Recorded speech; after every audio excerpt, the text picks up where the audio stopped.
Welcome to the in front of me ZTE 30 and I'll show you how to change lock screen wallpaper on this device.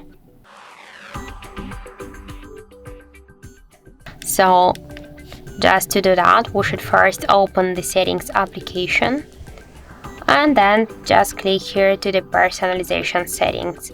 Then you'll see here the wallpaper section. Click here once, tap to allow, and now we can select the one from this available wallpapers, the default ones. Also, we can use a gallery of our device, the Google Drive for example.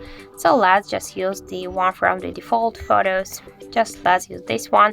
Then just click set as and just click here to set it on the lock screen. Wait a second, and now let's lock the device, and we can see that we just successfully changed lock screen wallpaper.